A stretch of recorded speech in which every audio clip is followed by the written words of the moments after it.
핸드폰 바꾸려고 하는데 100만원이 훌쩍 넘어가는 가격에 도대체 뭘 사야지? 엄두조차 안 나시나요? 오늘 이 영상 끝까지 보신다면 절반도 안 되는 가격에 충분히 만족할 만한 가성비 폰 찾아드릴게요. 안녕하세요, 디지털을 리뷰하는 TQ입니다. 요즘 핸드폰 가격 참 만만치 않죠. 저도 최근에 갤럭시 S25 울트라를 샀는데 가격이 170만원을 넘다 보니 결제 버튼 누를 때 손이 벌벌 떨리더라고요. 물론 저는 유튜브 촬영 때문에 울트라를 산 거지만 대부분의 경우 회사에서 업무용으로 카톡하고 퇴근길에 지하철에서 유튜브 보고 집에 와서 침대에 누워 모바일 게임 한판 하는 정도면 충분하잖아요. 그런데 핸드폰에 100만원, 200만원을 쓴다? 부담될 수밖에 없는 거죠. 그렇다고 또 저렴한 폰을 보려고 하니 앱 몇 개 깔면 버벅거린다, 조금 쓰다가 바꿔야 한다 같은 후기가 보여서 걱정되실 거예요. 그래서 오늘은 최신 폰은 가격이 부담되고 저렴한 폰은 성능이 불안한 분들을 위해 제가 실사용 기준으로 지금 사기 좋은 가성비 스마트폰 베스트 3를 정리해드리겠습니다. 이 영상 끝까지 보신다면 좋은 가격에 여러분들에게 딱 맞는 스마트폰 찾으실 수 있을 거예요.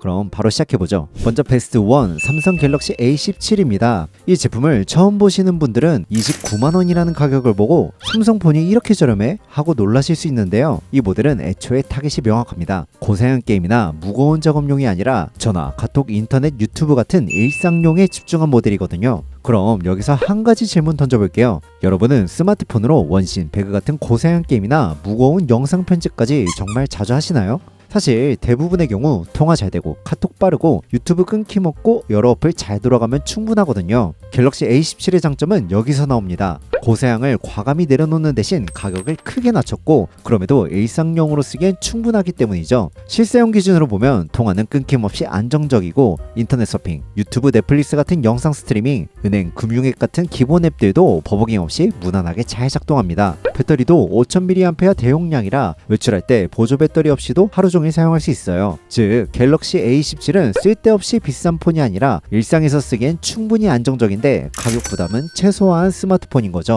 그렇다면 이 제품은 구체적으로 어떤 분들이 사용하기 좋을까요? 첫 번째, 서브폰이 필요한 직장인입니다. 업무용과 개인용을 분리하고 싶은데 서브폰으로 비싼 플래그십 모델을 사기엔 부담이 되잖아요. 갤럭시 A17은 카톡, 전화, 메신저, 인증용 앱 정도를 쓰는 서브폰으로 충분하고 NFC, 삼성페이도 지원되어 편의성도 좋습니다. 두 번째, 인강, 영상 시청이 주목적인 학생입니다. 6.7인치의 큰 화면 덕분에 자막이 작게 느껴지지 않고 유튜브, 넷플릭스도 몰입감 있게 시청할 수 있어요. 세 번째, 부모님 선물용입니다. 부모님 폰은 고성능보다 안정성과 편의성이 더 중요하죠. 갤럭시 A17은 측면 지문 인식으로 잠금 해제가 간편하고 전화, 카톡 같은 기본 기능을 복잡한 설정 없이 바로 사용할 수 있어요. 게다가 6년간 보안 업데이트까지 지원해 저가형인데도 오래 쓰기에 안정적인 편이에요. 하지만 단점도 명확한데요. 갤럭시 A17의 프로세서가 A15, A16에 이어 3년 연속 헬리오 G99라 고성능을 기대하긴 어렵습니다. 그래서 원신, 배그와 같은 고사양 게임은 프레임 저하나 발열이 생길 수 있고 무거운 앱을 여러 개 동시에 돌리면 버벅일 수도 있어요. 하지만 29만원이라는 가격을 생각하면 이런 단점들은 충분히 감수할 만하죠. 결국 갤럭시 A17은 고성능이 필요 없고 일상용으로 사용하면서 가성비가 최우선인 분들에게 딱 맞는 선택지입니다. 다음 베스트 2, 삼성 갤럭시 A36입니다. 하루 종일 스마트폰을 쓰는데 플래그십 가격이 부담스러운 분들이라면 이 모델을 추천드립니다.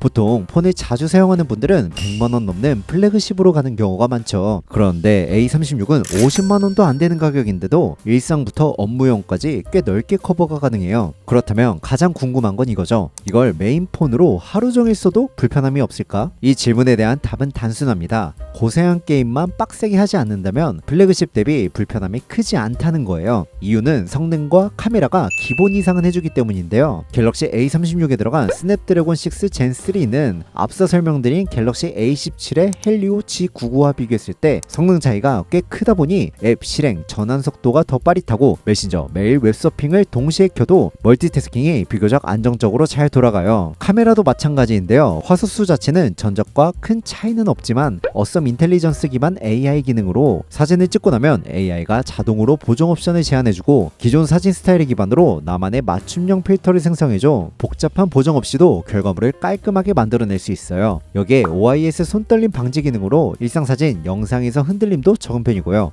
그럼 이 제품은 어떤 분들에게 특히 추천할 만할까요? 첫 번째, 문서나 영상을 자주 보는 분들입니다. 6.7인치 큰 화면에 슈퍼 아몰레드 디스플레이로 메신저 문서를 자주 보는 직장인, 강의 영상이나 자료를 오래 보는 대학생이라면 글자도 선명하고 화면이 시원해서 오래 봐도 답답하지 않아요. 두 번째, 스크롤 작업이 많은 분들입니다. 120Hz 고주 사율이 시원하다 보니 SNS 피드를 빠르게 넘길 때나 웹서핑을 하면서 위아래로 스크롤할 때 등 이런 상황에서 끊기는 느낌이 거의 없어요. 하루에 스마트폰을 수십, 수백 번씩 스크롤할수록 이 차이는 점점 더 커지는 거죠. 또한 이런 높은 주사율은 영상 전환이 많은 컨텐츠나 캐주얼 게임에서도 부드러움을 체감할 수 있고요. 세 번째, 밖에서 폰을 오래 쓰는 분들입니다. 출퇴근 내내 폰을 쓰는 직장인, 매장을 운영하면서 폰 화면을 계속 켜둬야 하는 자영업자에게 배터리와 충전이 정말 중요하잖아요. A36은 5000mAh 대용량 배터리에 30분 만에 60% 가까이 충전이 가능한 45W 고속 충전을 지원해 아침에 잠깐 충전만 해둬도 하루 종일 사용이 가능해요. 그리고 야외 사용성도 좋은데요. 택배기사님이나 외근, 현장 업무처럼 야외에서 폰 화면을 자주 확인해야 하는 분들이라면 햇빛이 있는 곳에서도 화면이 어둡지 않아야 하는데 이 모델은 최대 1200니트 밝기를 지원해 충분한 밝기를 제공합니다. 또한 IP67 방수 방진을 지원해 비오는 날이나 물이 튀는 환경에서도 안심하고 사용할 수 있어요. 하지만 이 제품의 한계점도 명확한데요. 고사양 게임은 옵션을 낮춰야 하고 마이크로 SD 슬롯이 없어 저장 공간 확장이 어렵다 보니 고사양 게임이나 대용량 작업이 주 목적이라면 다소 아쉬울 수 있어요. 하지만 50만원 이하의 가격임을 감안했을 때 일상적인 용도로 사용하는 분들에게는 화면, 배터리 사용감까지 충분히 잘 갖춘 모델이기 때문에 비싼 플래그십을 대체할 메인폰을 찾으시는 분들에겐 정말 좋은 선택지인 거죠. 마지막 베스트 3, 아이폰 13 미니입니다. 아이폰에 입문하고 싶거나 가벼운 폰 필요하신 분들은 이 모델을 추천드려요. 4년 전 폰을 지금 추천한다고? 너무 오래된 거 아니야? 라고 생각할 수 있지만 아이폰 13 미니는 지금도 대체 불가한 작지만 성능 좋은 희소성 있는 모델인데요. 요즘 스마트폰은 대부분 6인치 이상이라 한손 조작이 익숙한 분들이나 손이 작은 분들에겐 신형폰이 크고 무겁게 느껴질 수밖에 없는데요. 아이폰 13 미니는 그런 분들에게 정말 좋은 선택지예요. 5.4인치의 화면 크기로 주머니나 작은 가방에 쏙 들어가고 140g 무게는 이게 폰 맞나 싶을 정도로 가벼워서 한 손으로 오래 조작해도 손목 부담이 확실히 적어요. 그런데 가벼운 건 알겠는데 출시된 지 4년이나 지났으면 성능이 안 좋은 거 아니야? 이 부분도 걱정될 수 있죠. 하지만 아이폰 13 미니에 탑재된 A15 바이오닉 칩셋은 2025년에 출시된 삼성 갤럭시 A56보다 훨씬 더 높은 성능을 보여주기에 여전히 현역이라고 봐도 무방합니다. 그러다 보니 체감상 여러 앱을 오가도 버벅임이 적고 요즘 유행하는 모바일 게임들도 무난하게 돌아가는 편이에요. 작은 고추가 맵다는 말이 딱 맞는 모델인 거죠. 여기에 카메라도 아이폰 13과 동일한 12메가픽셀 메인 초광각 구성이라 사진, 영상 결과물이 안정적이고 아이폰 특유의 색감과 감성을 살릴 수 있어요. 그렇다면 이 모델은 어떤 분들에게 추천할 만할까요? 첫 번째, 서브폰 업무폰이 필요한 직장인입니다. 물론 성능은 메인폰으로 사용하기에도 충분하지만 작고 가볍다 보니 회사 외근 출장 때 부담 없이 들고 다니기 좋거든요. 두 번째, 손이 작거나 한 손 조작이 중요한 분들입니다. 한 손으로 폰을 잡았을 때 엄지손가락만으로 컨트롤이 가능해 한 손으로 촬영하고 영상 보고 톡 보내고 모두 가능해서 손이 작은 분들도 불편함 없이 사용할 수 있어요. 세 번째, 아이폰 입문자입니다. 갤럭시 쓰다가 아이폰 한번 써볼까 해서 비싼 돈 주고 샀는데 적응 못하면 돈 아깝잖아요. 13 미니는 4에서 50만원대로 부담이 덜해서 아이폰이 나랑 맞는 기기인지 테스트하기 딱 좋습니다. 여기에 성능도 아이폰 13과 동일하고 맥세이프 기능까지 지원하기에 다양한 액세서리도 경험해 볼 수 있죠. 다만 단점도 분명한데요. 작고 가벼운 만큼 배터리는 넉넉하지 않다는 점이에요. 배터리가 2400mAh대라 실사용 시간이 대략 5시간에서 6시간 정도 되는데 평균 이상으로 폰을 오래 쓰는 분들은 보조 배터리가 필수예요. 결국 아이폰 13 미니는 하루 평균 정도로 스마트폰을 사용하면서 가볍고 작은 폰을 원했던 분들에게 만족도가 높은 모델인 거죠.